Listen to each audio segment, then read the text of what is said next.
Okay, welcome everyone to March's Specialist Call featuring Jon Iannotti this month. I hope you guys had a chance to see the webinar last week and get a feel for who Jon is and what he can help you with. And I hope you're ready to ask some really cool questions for him and get some good information. Jon, you there?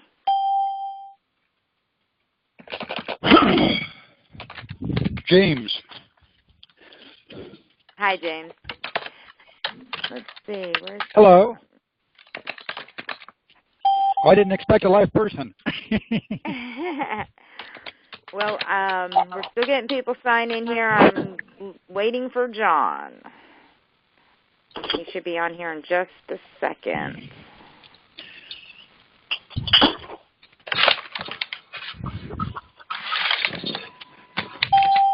I haven't seen you guys since Ron's Summit about 3 years ago. That was a little while ago. Yeah, I think it was about the last Ron thing I've been to. Oh, we've done a lot more since then, that's for sure. Oh, it sounds like it. New acronyms and everything.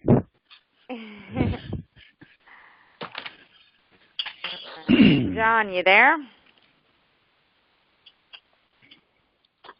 I know he was testing out his microphone, so that's probably the delay here. Hang on, everyone.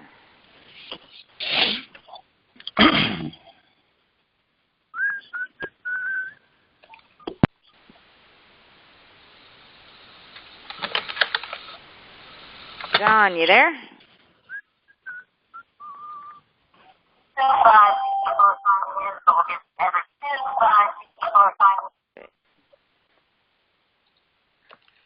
Your name is Stephanie, right?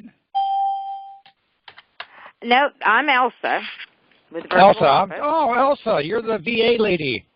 Yes. Oh, my goodness. And now I'm doing the innovative thing to help investors out. Oh, very nice. So, okay.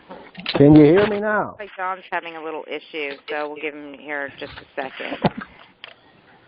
Can you hear me, Elsa? I can hear yes, you. There you are. Awesome. Well, Made it. welcome, Jon. I think we have quite a few people here that may have questions for you. Awesome. Well, welcome, everybody. Hopefully you got to see the webinar last week or maybe the replay. And then I'm here to answer any questions that you have.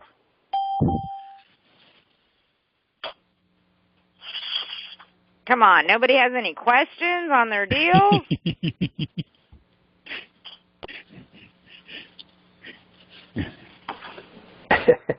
That's good. Well, That's how Jon, good of a why job don't you I kind did. of go over a little bit of how you structure a deal? And maybe that'll get them to start asking some questions. All right. Well, guys, if you were on the webinar or if you heard the replay, I've been doing this real estate gig for quite a while. My first deal was actually back in 1978. That's a 1978.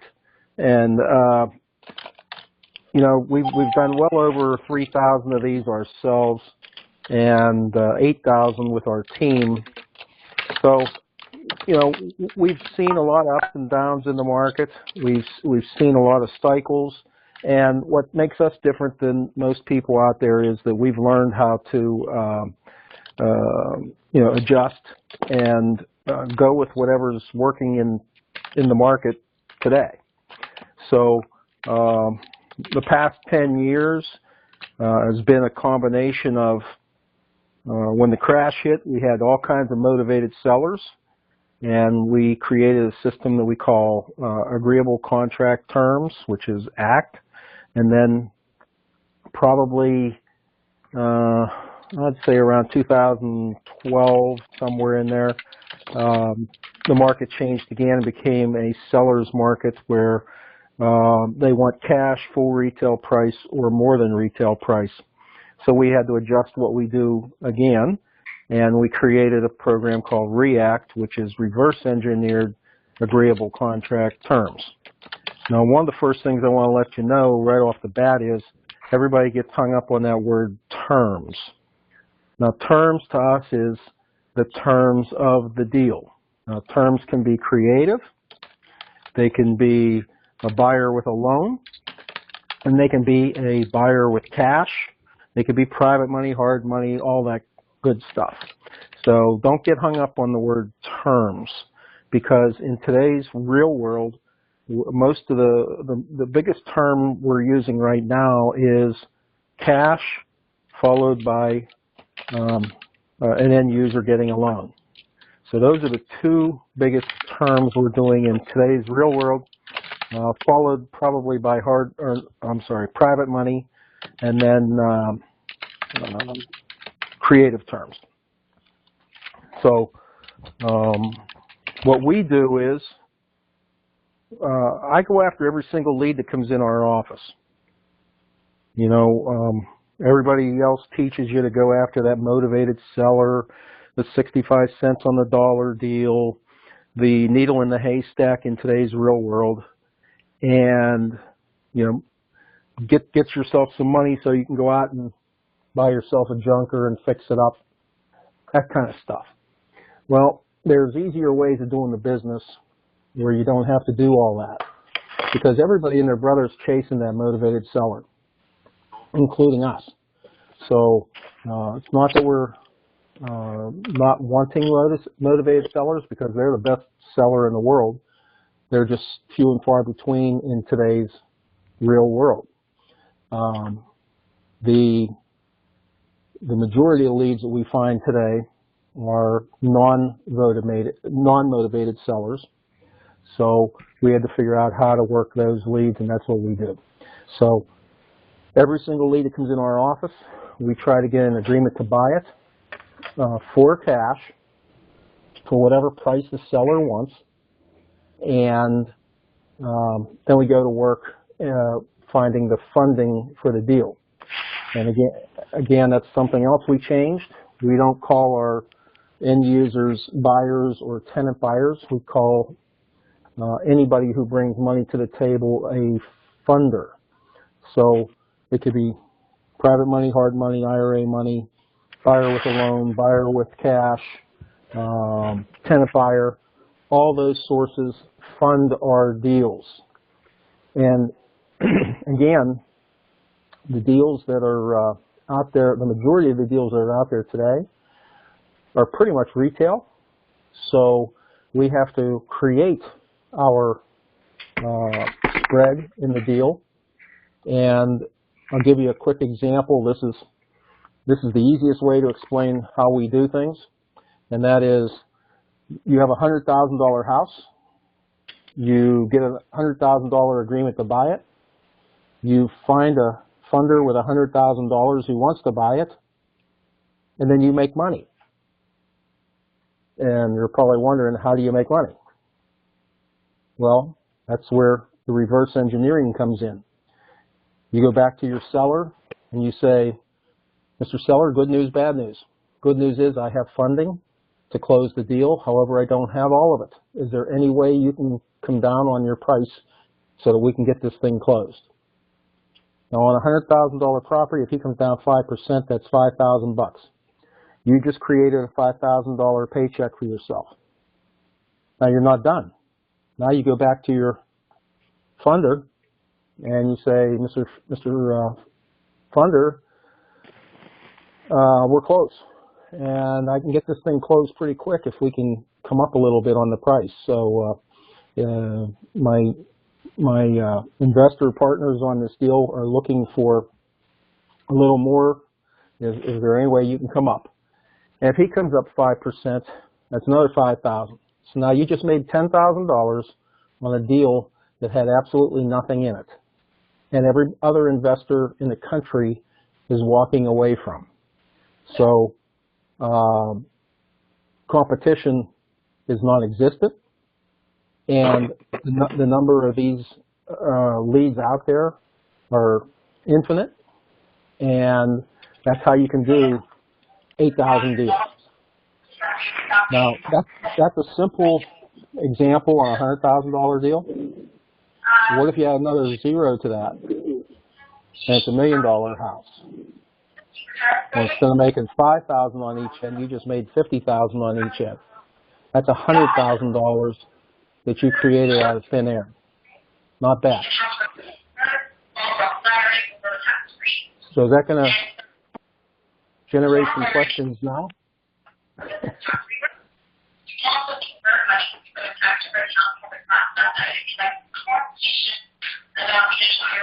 Hey, if you're not going to ask a question, if you could mute your phone, that would be great. And then unmute it whenever you're ready to talk. There we go. Okay. Whew. I can hear again. So anybody have any questions?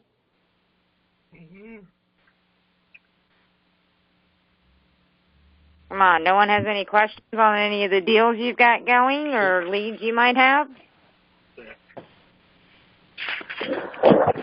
Hello, I'll John. ask a question. Hello? Okay.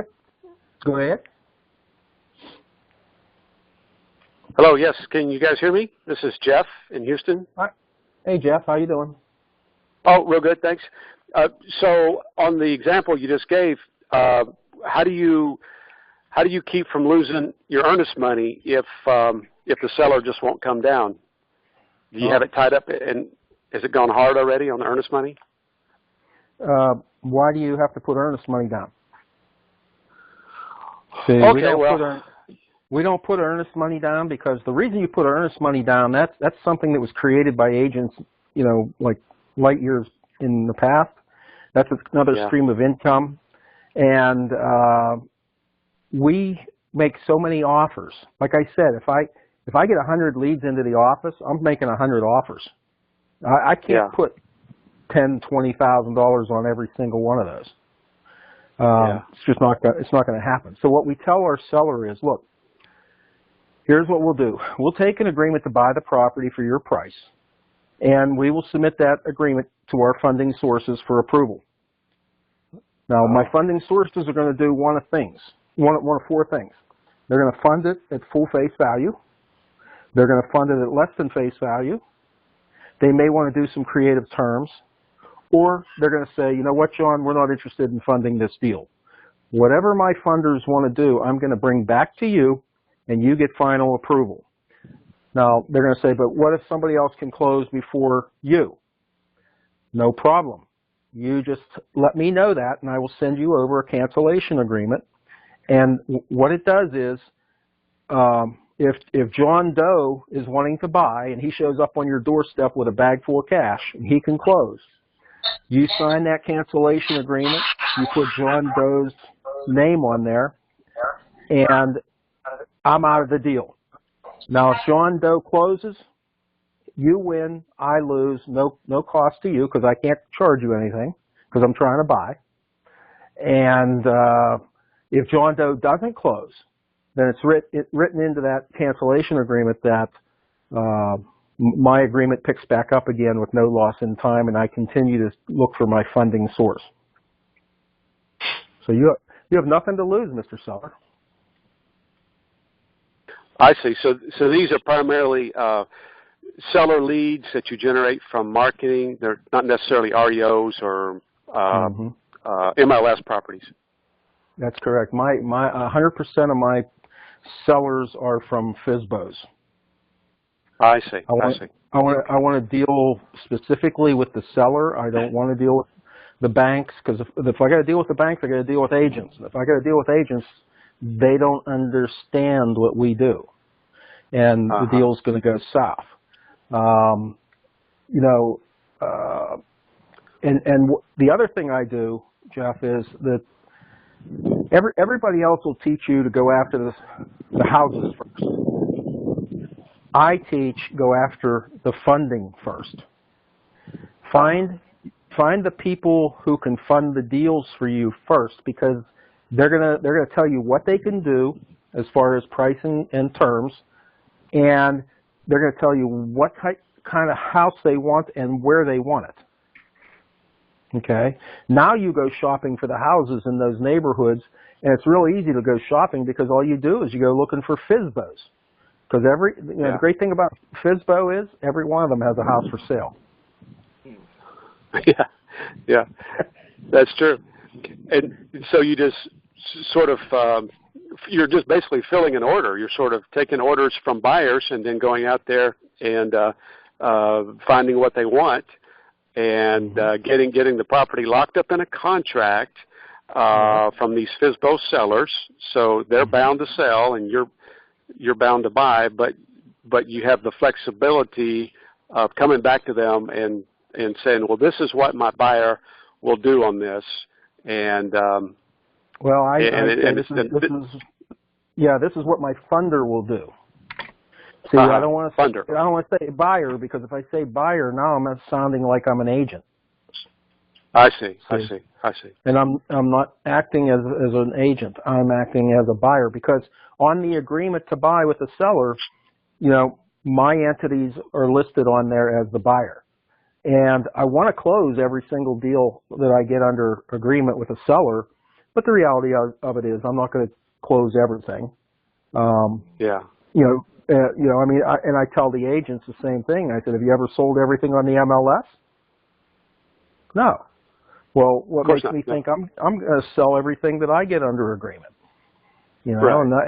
And I'm not going to set up my seller's expectations that it's going to close either. I'm going to tell them, look, whether you deal with me or you deal with an agent who brings a buyer who has a financing contingency on the contract, we have to have an agreement to buy to go back to the lenders to get funding. Right. So, and if the numbers make sense for you to stay in the middle, by all means, keep the property. You be the end user of it. Whereas most of the deals today, though, they don't make sense for us to stay in the middle. We just take our fee and move on. But the ones that make sense to hang on to, definitely, because that's where the real wealth is created. Yeah, and put that in your buy and hold portfolio. So your funding source, like you said at the beginning, is actually your buyer. But the words that we would use to the seller is you would refer to them as my funding source, and we can't pay you $100. They won't fund $100 on this deal, Mr. Seller, but they will fund $94,000 or something like that. Can you come down to $94,000? So that's kind of how you word it and how you do it. Yeah, that's close. Yeah, the thing of it is, they may be the end user, they may not be. I mean, I might be coming in with some private money. I might come in. It may be a really hot market that is going up, and it may make sense to hang on to it and stay in the middle, even at full retail. And again, you could pay I've bought a house. I paid $400,000 for a $200,000 house, but it made sense to do it. And that was a sweetheart deal, but it just made sense to do that deal, and I had absolutely no competition, not even from agents, for that property, because that's what the seller wanted. The seller wanted $400, and nobody's going to give them $400 for a $200,000 house other than me. But you got that was because it was a fast rising market. It was a emerging market really quickly. Fast rising market, number one, and I got special. Now I did get creative terms on that one, so the terms were so favorable for me to do the deal that we did it. Oh, okay. Fascinating. Okay. Well, thanks for your comments. I'll be quiet and let other people talk. Thank you. Thank you. Hey, I have a question. How you guys doing? Awesome. Listen, a friend of mine is trying to purchase a property. This is actually a title question. A friend of mine is trying to purchase a property. The only problem is is that the seller has a mortgage on the property, which is fine because there's enough in the purchase price to cover the mortgage. However, there are a judgment against the seller, and there's also some municipal liens from the city that come up on the title report. The seller was saying that you can transfer the property or transfer the deed into an LLC and then sell the property from the LLC to my friend. He said in that way the judgments against him personally would not show, but the mortgage would still be there. That would have to be satisfied. I wasn't really sure about that. He asked me, can you actually do that? I said, well, I don't know. So I'm asking, can somebody do something like that, and then the judgments on the person would not show up because now it's in an LLC's name and not in the original seller's name? What state are you located in? Pennsylvania. Good old Pennsylvania. That's where I'm from, by the way. Yeah, I know. Well, if the judgments are personal, this is where you need to have your attorney get involved, because you need your attorney, number one, to see if he can get those moved off of the property and onto the person. Number two, he can maybe even get them negotiated down to where they're, make sense to just pay them off if you have to. Okay. The city liens, those all can be negotiated down to, practically nothing. The city would be happy to get those negotiated down, just to get it back on the rent rolls, and taken care of. So okay. I'm not so worried about the city liens. They pretty much can drop off almost. The judgment, we got to make sure that it can be moved off of the property and to the person.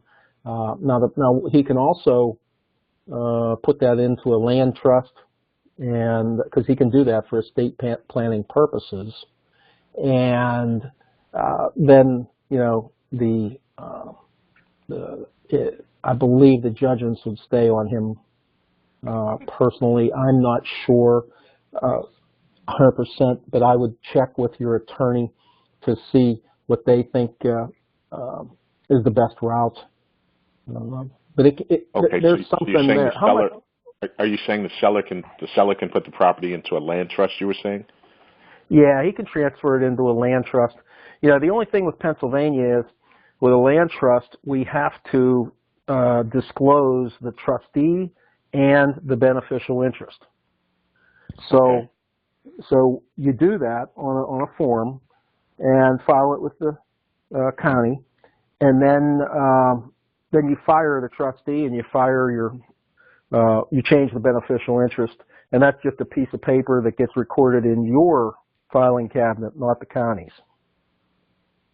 Right. Okay. I see. My understanding was, when a property is being sold, they do a title search. They search the property and they search the person. Am I correct so far? When a property is being sold, they search the property.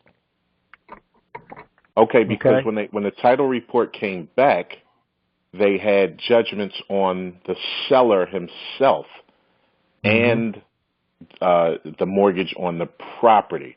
So it seemed as though they did a property search and a search on the seller himself. Yeah, they typically That's where the judgment came up. Yeah, they go to the prothonotari's office and they see if there's anything else that's been recorded, and typically that is where the personal ones are filed. Okay, because that's why he was saying, because if it was transferred into an LLC, the deed was transferred into an LLC. If they do the new title search, then they would only be searching, I guess, the LLC and the property. So therefore, the personal judgment wouldn't come up because now the property's been deeded into the LLC. Mm-hmm. That's what he was saying. Yeah, you're going to run into some issues there. That's why I want you to get an attorney involved who understands real estate law. Okay. You know, Do you know of one in the PA area? You said, since you were from this area? Which end of town are you from? Philadelphia. Oh, yeah, you're on the other side of the country. We just won the Super Bowl. Hey, and I'm proud of you. I was cheering the whole way, man. Thanks a lot.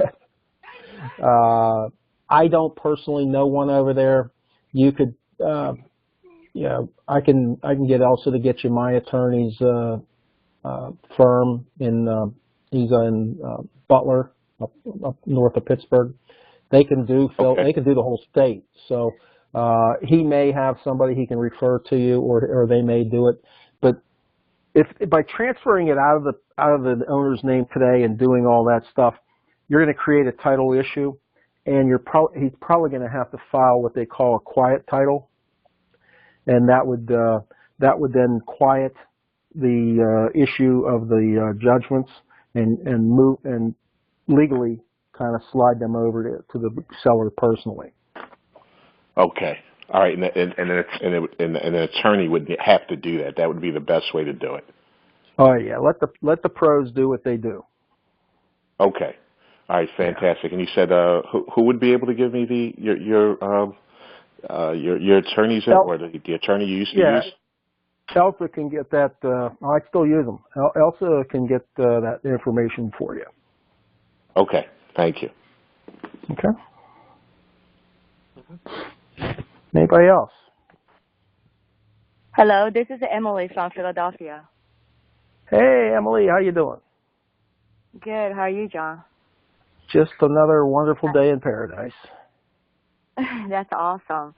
And I think your method is genius, because I was, couldn't do any deal in this seller market. And when I heard Elsa talking about you, I was so excited. So I can't wait to learn a lot from you. I also want to contribute to the gentleman just now. I'm in Philly. I did a land trust. I did, trigger transfer tax, the whole yard I did. I'm still in this entire thing.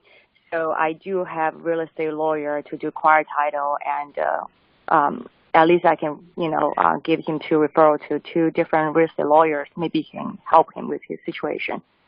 Oh sure. Great. That would be great. Yeah. So I'm also a real estate agent.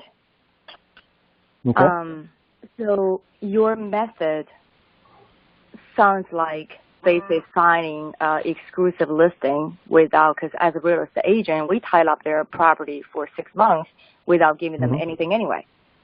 Right. So my understanding is a very similar idea, but with creative terms, so we can do more business. That's my understanding. But it's very similar to real estate exclusive listing agreement. Is that my understanding right? Well, no, because as I explained, if somebody does show up with cash or whatever, they could close ahead of us. We let the seller out of the deal. So it's not exclusive. However, if we can close, then of course we get paid. I see. Mm-hmm. Well, so can I say it's like exclusive listing with exclusion, like they can find their own, but which is like a non-exclusive listing. Sounds like. Yeah. The main thing is we don't want to harm the seller. I mean, they want to sell. Mm-hmm. So I don't do any deals where my seller's going to get harmed or my buyer's going to get harmed. If we all can't win, then I'm not doing the deal. And I tell my sellers right up front. I say, look, we can make it exclusive if you want. However, that's limiting you. And you and I signed the agreement today, and a couple of days from now somebody shows up with a big bag of cash and they want to buy your house, you can't sell it to them because it's an exclusive with me. I don't want to do that to you. If somebody else can close ahead of me, that's good for them, good for you, bad for me. Okay, there's houses everywhere and they're building more. So, I would like to close on your deal, but let's face it, I don't have the funding yet. I need an agreement to buy to submit to my sources for funding, and then that starts the process. I kind of tell them it's kind of like, you've seen the advertisements for Quicken Loans, where you go online, you put your information in, you hit enter, and boom, all of a sudden you're getting funding offers from around the country. Well, that's basically what we do. We get the agreement to buy from the seller, then we put it out to our funding sources and see who wants to fund the deal. They may want to fund it, they may not want to fund it. I can't guarantee you that, but whatever I find, I will bring back to you, and you get the final say-so on whatever we do. And they're fine with that. Yes, I mean definitely this is more flexible for seller than even real estate listing agreements. Yeah. And normally we get paid 5 to 6% in this market, but with your method, we're double that basically. We're making 10 to 12%. Is that why for me as an agent, instead of taking a listing, I sign an agreement with with the seller. For me, I'm just trying to figure out, should I just list it or should I, being the principal, getting to, Well, there are a couple things there. Number one, the 5% I was saying on each end, that's a number I was just throwing out there for easy calculation. You might get 10% on the front and 5 on the back. I don't know. You might get 10 and 10 or 20 and 20. It depends on the seller and it depends on your funder. Then the other thing is, if you come on with us as a member, then I can show you how you can do it with being an agent as well, and how we've created what we call the Iron Dome in protecting us as investors, number one, and getting the best of both worlds. We can get access to all the buyers on the MLS, and we can get access to whatever we drive in as investors. So that's our Iron Dome technique that we've created. That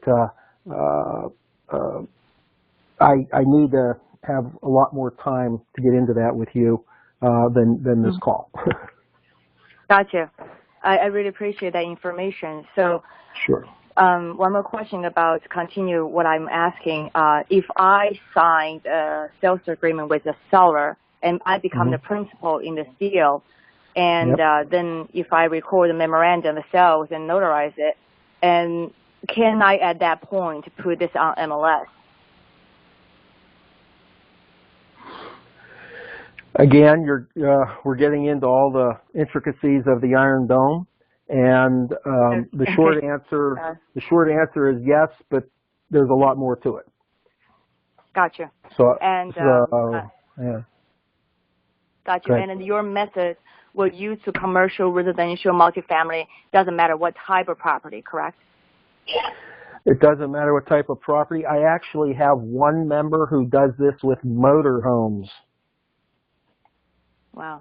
That's not even real estate. Right, that's a title, not a deed. Yeah. So it's crazy.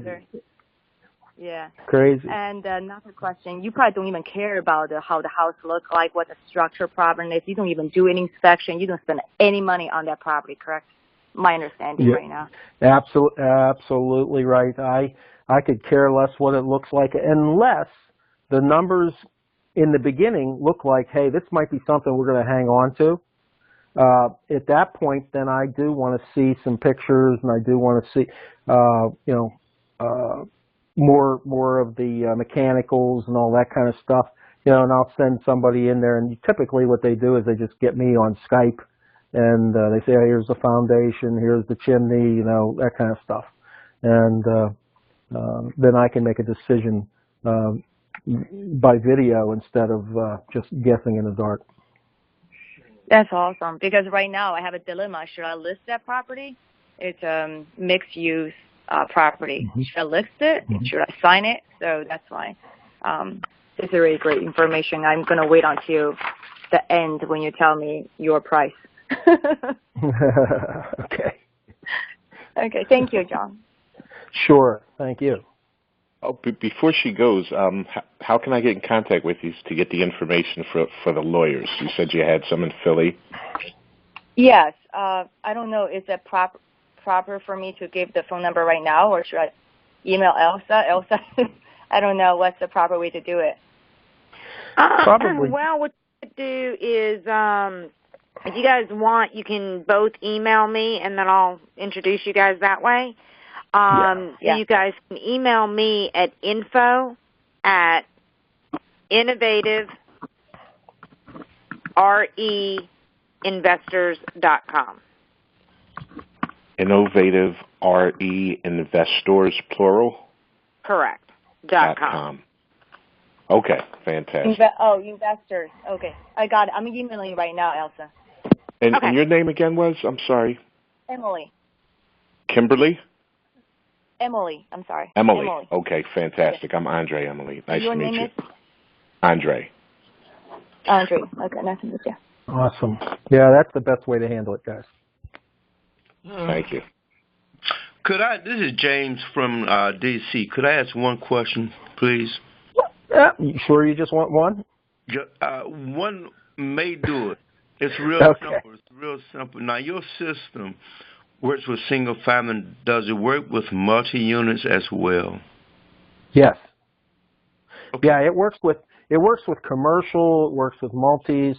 I have a friend of mine that she comes and talks about small multi-units, like 4 units and below, at our 4-day workshop that we put on for our members, and she uses it, you know, all the time with her getting her multi-units.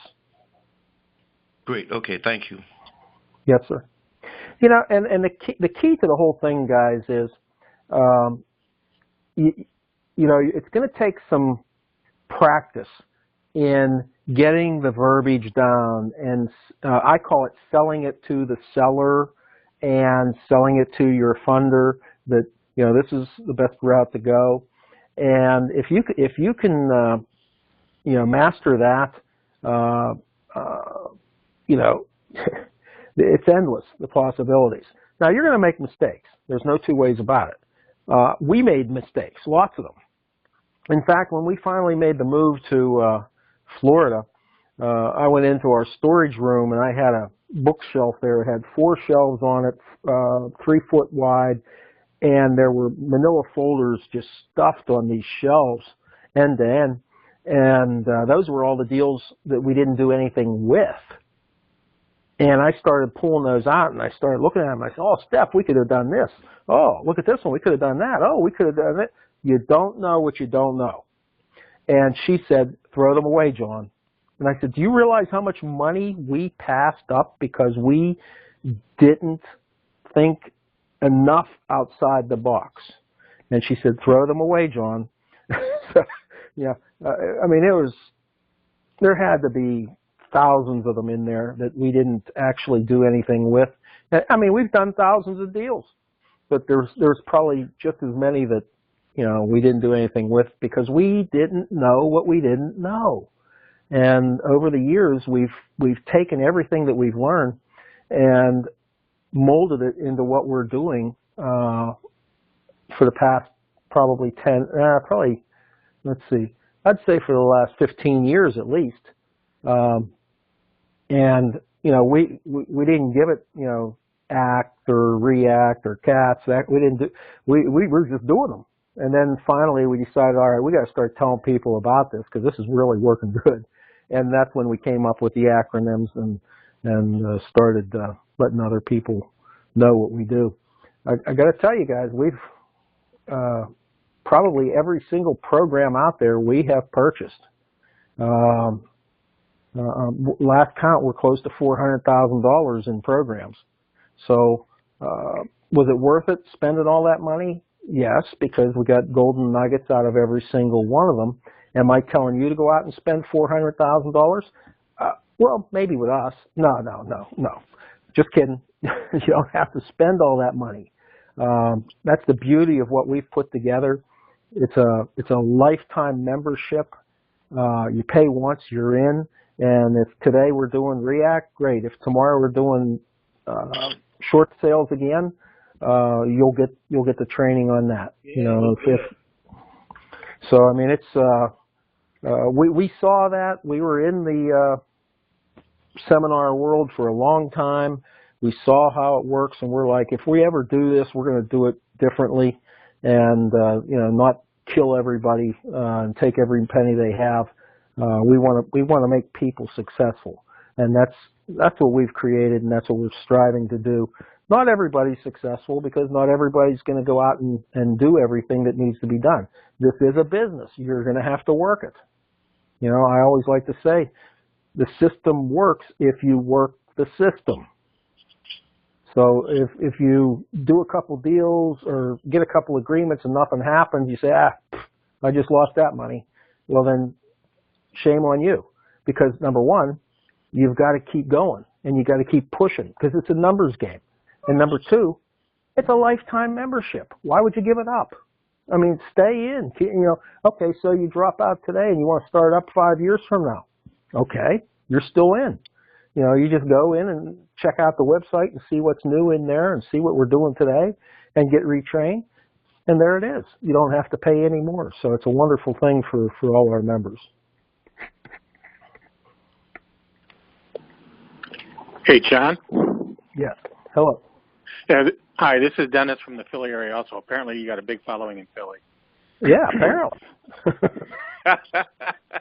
Hey, listen, I understand the part about dealing with the sellers, but you haven't talked much tonight about what kinds of things you guys might be doing or that you recommend we might be doing to find the funders.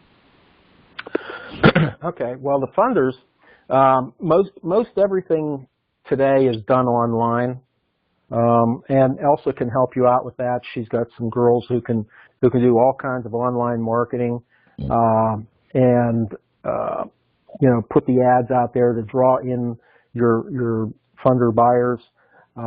If you can do bandit signs, I strongly recommend using bandit signs because they do work as long as code enforcement doesn't hammer you too much.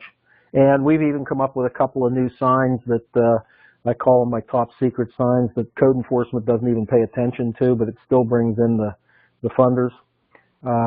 So, you know, there's all the old stuff still works. You know, postcards, flyers, yellow letters, posters, you know, anything and everything that we used to do in the guerrilla marketing days, that all still works. It just costs money. And I try not to spend a lot of money on the business. I've just become very cheap that way. And because, you know, back in the day, probably around 2005 or 6, I mean, we were spending $25,000 a month on marketing. I mean, I was doing TV, radio, billboards. I had a race car all lettered up. I mean, we were doing all kinds of stuff. Now, did it work? Yes. Heck yeah, it worked. But today I get the same kind of results, and I spend probably around, I don't know, probably around $1,200 a month in marketing. You don't have to spend that. In fact, in the system, I show you some ways that you can do all your printing for pennies on the dollar compared to printers or you know, sending it out to somebody to do. I mean, it's unbelievable how cheap you can do it in today's world if you want to do that stuff. Direct mail still works. You know, I like Every Door Direct. It's a part of the Postal Service. If you go to their website, USPS.com, go to Every Door Direct. You can target market areas and just send mailing pieces into neighborhoods if you want. You can do a street if you want. So I mean, it's pretty powerful and relatively inexpensive to do it that way. You're talking farming for funders? Yes. Yeah. Oh, because not okay. only can you, well, let's think about it. I mean, your mailing piece doesn't have to be a yellow letter to buy a house.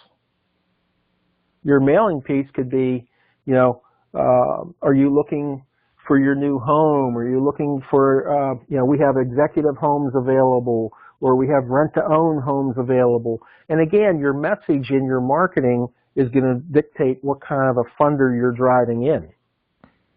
If you're talking about rent-to-own, typically it's a lower-end home. If you're talking about an executive home or on the water or that kind of stuff, pool home, typically that's a higher-end home. So your message is what you're going to draw in. Now, I may be putting that out there, that I have that home available when I actually don't. And, when they call in, we say, you know what, we always time it that the phone calls start coming in either over the weekend or first Monday. And we tell them, we say, all our properties went over the weekend. They don't last long, so if you want to, we can put you on our VIP list and just give me some information here of what you can do and what you're looking for and what have you. And we can text you as soon as something else comes in, or we can email you, whatever you want. And they love it. They love that. Yeah. Okay, sounds good. Thank you. Yeah. A big part of that, though, is online, and Elsa's girls can definitely help you out there. Terrific.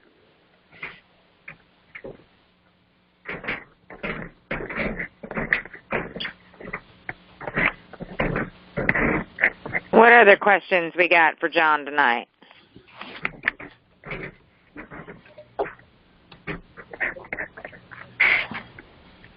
Everybody's ready to go out there and just start making some money? Well, I've given you I've given you a lot of information. However, guys, I've given you enough to go out and be dangerous. So make sure you get the proper training. That's one of the first things we tell everybody too. We want you to become legal and compliant. We just don't want you to, watch a webinar or, a podcast or something and think you can go out there and just go do this stuff, because real estate is a very legal, intense business, and we don't want anybody getting in any trouble. So we always tell everybody, I want you to become legal and compliant first, because every state, every municipality is a little different, and you got to make sure you're doing it right. I've gone up against the authorities in Pennsylvania and in Florida, and it's not fun. However, we beat them on both occasions because we're not doing anything wrong, and we made sure that we had everything approved by attorneys before we started doing anything. And when it came time to defend ourselves, they said, "Yep, you're good." They just didn't know what we were doing. Just kind of like you guys. I don't know what you're doing, but it must sound pretty good. The same thing with the authorities. They're like, I don't know what he's doing, but must be wrong, must be illegal. Well, no, it's not, as long as you're doing it properly. So I want you to get trained properly.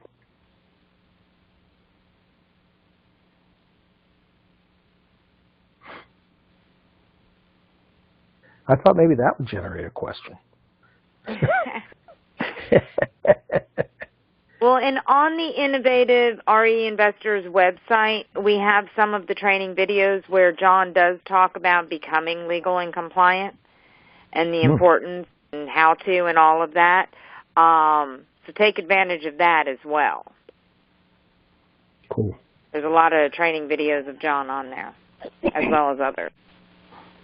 But anybody who is interested in Jon's lifetime membership, he's got one hell of a deal offer for you guys.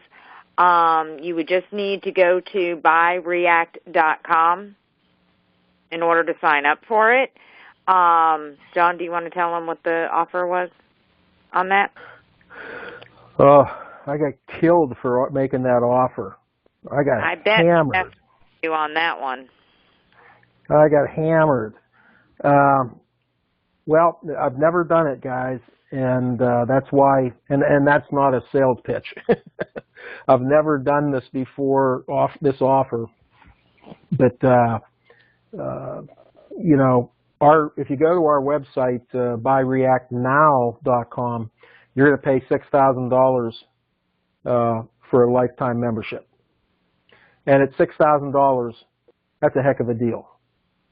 But because we've been with Elsa forever. I mean, I don't even know how long, Elsa. It's probably been, 10 years or so?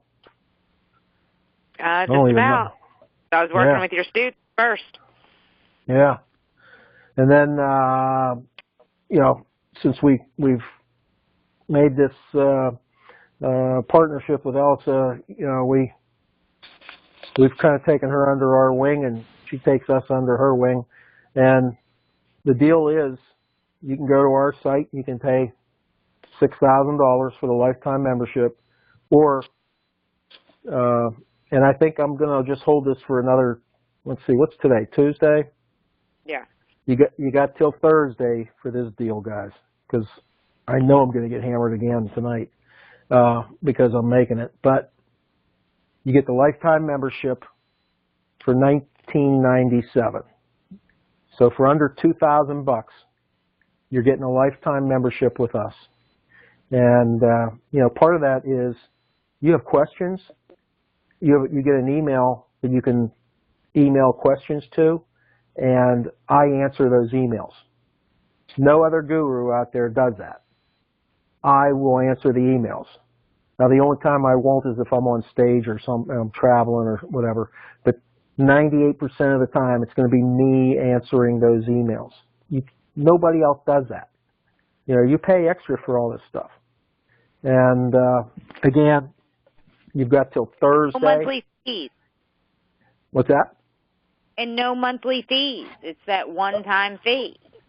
One-time fee. We do have a member website that has all the training materials on there, and if anything changes, we put it on there. And you go in. I tell everybody when you go on your website, you always go to the What's New tab first to see if anything's changed. And everything's in there. The training materials, the manuals, the videos, the audios, all the resources, all the agreements that we use. Again, we want your attorney to approve whatever you're going to be using. I mean, you could show him ours. He can approve them. He can change them. He can scrap them and tell you to use something else. But as long as he has our protection clauses in the agreement you're going to be using, that's what we want to see. So again, you're going to get a lifetime membership for $19.97, and this is the part that got me in trouble, and for 2 days only. So come 5 o'clock Thursday, this deal is gone. That's 5 o'clock Thursday. That's, let's see, March 29th, 2018. I want to make sure that's on there so that if anybody finds this, they know that they screwed up by waiting until the 30th. You'll get the lifetime membership, and you can come to a 4-day workshop. Now, the 4-day workshop is another $19.97. You get them both for $19.97. I mean, that's a no-brainer there, guys. And that's BUY React REACT.com. BuyReact.com. And this is one amazing offer that I could not believe John was actually offering because I've seen the price before. Yeah, that's like I said, I caught heck for it, and I will again. But 5 o'clock Thursday, March 29th, 2018, that comes down, and you will not see that offer again. Can't beat it, guys. Yeah, it's definitely worth it. Just for the simple fact, it's a lifetime. Even if you took a break on real estate for a while and came back, you'd know what changed and what's working at that time because it's all updated. Yeah. Yeah, I just had a member email me, and he says, John, he said, I've been gone since 2015. He said, I'm getting ready to fire it back up again. What's changed? And I said, man, go to the website. I can't put that in an email. What's changed? There's so much in the past 3 years. So I mean, there's a prime example. He just he took a hiatus there for 3 years, and now he's back and doesn't have to pay anything to get back in. He's in. And the live event, deal structuring, and networking, it's incredible. Mm-hmm. You learn something every time. I've been to several of them, and every time I learn something new. Yeah. Yeah, and the next one, guys, is April 19th through the 22nd. So it's coming up here like in, 3 weeks. And we do it twice a year. And the one after that will be in October. And it'll be in Southwest Florida here. So it's April and October are great times to come to Southwest Florida. Bring the family. They can all be out at the pool while you're in class. It's just you basically are getting fed from a fire hose the information that we provide. And we bring our whole team in. We have our acquisition guys. We have the attorney, the CPA. Also does the marketing. We bring the credit guy in. We got private money guy. I mean, it's just our whole team is there. So you get to network with not only other people that are there, but with the team. And we do cap it at 40 people. We want to keep it small, each class small, so that we can spend the time with everybody, and you don't get lost in the big numbers. We're not into that big number stuff. We want to. The only big numbers we want to see are the paychecks from the deals, not people attending the events. So again, great offer, guys. I strongly advise you to take advantage of it. There's nobody out there that's done the number of deals we have. Again, what we teach is totally opposite from everybody else. Now, everything else that they do, I mean, that's all good stuff and it works and we use it too. However, there's certain times to use it. And right now, everything they're teaching, it just doesn't make sense to do. When you can do these deals and make tens of thousands of dollars and not have a penny in the deal, why do a rehab?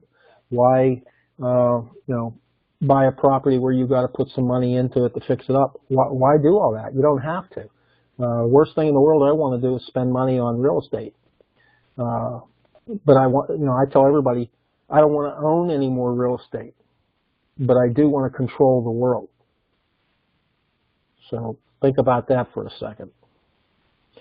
If I can get the benefits of owning with just controlling it, why do I have to put the money out to buy it? That's a heavy one. Think about that. All right. If anybody has if there's no more questions, I've given away the farm, so I don't know what else to give away. Hi, John. This is Emily. Emily? Yes, I have a very quick question.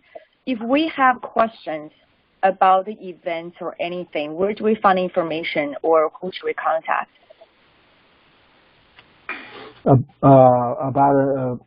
About an event?